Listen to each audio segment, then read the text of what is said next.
What's up everyone? Today I'm gonna go over why you diet for 3 weeks at a time and then fall off. And I'm gonna structure the perfect diet for you, one that you can adhere to, and explain the calculations that go into the perfect macronutrient makeup. So you're gonna come away from this video knowing more about what makes up your macros, how to easily calculate it with no stupid macro calculator online, and what works for your body. So you can be able to adhere, stick to your goals, and eat the foods you do enjoy without just eating chicken, rice, and broccoli every day and kind of guessing. This is so stupid easy, even a dumb firefighter like me can do it. Let's go. Check it out, schizo riding, the perfect diet. All right, this is your diet composition tier makeup. First thing we have at the bottom, we have your calories. If you're trying to lose weight, you need to be in a deficit, all right? You need to be burning more calories than you take in. That's number one. Number two is your macros, the macronutrient makeup. How many carbs, fats, how much protein you're eating on a daily basis. Next up is food composition. None of that processed garbage. There's Quest chips, protein bars, whatever. Sure, that's good in a pinch. Do not rely on that. You need to be eating whole foods. If it ran, swam, jumped, flew, has a mom or dad, or came from the ground, you're in the ballpark. All right, that's your food composition. Next up is your water and electrolytes, especially for you guys who are on tier T and or any ancillaries. You need to be hydrated. You need to stay hydrated. If you're getting blood work done and your hematocrit's constantly elevated and you're doing it fasted, make sure you are hydrated and or you are getting enough steps and cardio in, okay? You don't need to do a therapeutic draw. You don't.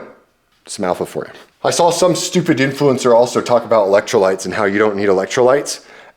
Wrong. If you're training hard and you're getting after it and you're eating your foods, you need to be having electrolytes. A little bit of extra salt per meal and some electrolyte packets, all right? For the daily person who doesn't do jack dick, sure, you don't need that many electrolytes. But for my audience, the trophy dads out there, we need our electrolytes. That's next up. Then we go into meal timing, specifically around your workout window. Probably around 60% of your carbohydrate intake needs to be around your workout window. Pre, peri, post-workout nutrition. Personally, I don't do too much peri-workout nutrition if I'm on a cut because I like to save my calories. When I was on a mass phase, yes, I was eating Rice Krispie treats in between during my workout, which was awesome. However, protein central, decently carb-heavy meal, pre-workout and post-workout, and you're in the ballpark. And then supplements. Over-the-counter supplements, special sports supplements, any ancillaries, things like that. That's up at the top. That's not really part of the foundation. That will aid you. If you are taking special sports supplements and ancillaries and you don't have the rest of the foundation locked in, you're just spinning your wheels and you're basically taking years off your life without getting the basics done. These 5 tiers lead to the top. And if you're trying to bodybuild or just get jacked and leaned and you want to use special sports supplements, you need to have these basics down. And I've seen too many guys go straight to the top with peptides, over-the-counter meds, and or special sports supplements without having the basics down, including the macros. You're wasting your money. You're making expensive pee basically if you don't have the foundation down. So get the foundation down first, and we're gonna go over that here. I ranked it all. It's basically S to C tier. Supplements can go anywhere from B to C tier, but S, S, A, A, B, B. And then you need to get blood work. We need to get your labs going. I know my handwriting sucks. It is what it is. Deal with it. We need to get your blood work done. We need to get your blood work. We need to see what's under the hood so then we can really calculate what goes into your food composition and what goes into your daily activity and what is holding you back hormonally and or biologically. Now, this triangle up here, none of this matters. None of this matters unless you have adherence. You need to adhere to this. You need to be consistent. And we're gonna go over the consistency next. But first, we have to build the diet. We have to find out what your macros are. Let's do it. So quick calculation for maintenance calories. Body weight times 14, that's basically your calories. Now, if you wanna go into a fat loss phase, body weight times 10 to 12. If you wanna go into a mass phase, body weight times 16 to 18. It's really simple, okay? But these are just frameworks and guidelines until we get some more data. Okay? Let's say you're an adult human, you weigh 210 pounds. You're gonna take that and multiply it by 14, you get 2940 calories. I put kcals, kilocalories, same thing, same diff, whatever, all right? Okay, we have your caloric needs for maintenance. Again, first we need the protein. We need to calculate your protein. 210 times 4. Why do we do times 4? Well, if we look over here, protein is 4 calories per gram. Carbs are 4 calories per gram, fats are 9 calories per gram. And this is why a lot of people get fat because they eat highly palpable, satiating foods and they have a lot of fats in them. It's more than double the caloric makeup of proteins and carbs.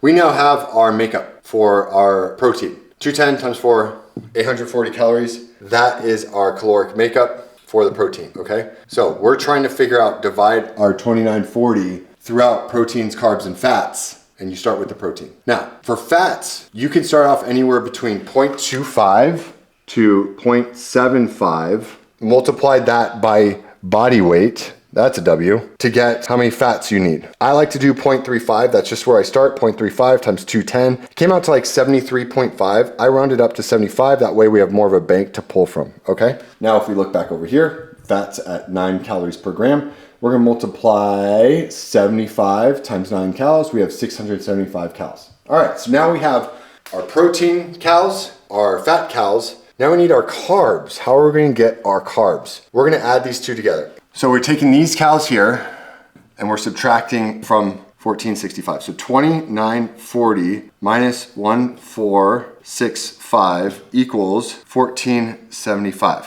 Now, we have 1475 calories we need from carbohydrates. How do we get that? Well, we look back over here, carbs 4 calories per gram. We're just gonna divide 1475 by 4. And that gets you about 368 grams of carbs. We now have our macronutrient goals. Protein is 210, carbs equal 368, and fats equal 75. There we go, and that all adds up to around 2940 calories, which is around maintenance, okay? What you now need to do is you need to put this into a macronutrient tracker app and track for about 2 weeks. Do twice a week weigh-ins, fasted in the morning, same routine every time. I wake up, I take a piss or I take a crap and I weigh myself. That's what I do. Twice a week. And then I track the data. We have to be tracking the data. Nothing is emotional here. Data driven. Emotionality is why you keep falling off your diet, because you're not seeing results. So sometimes you have to make a change. Food quality is what matters most right now.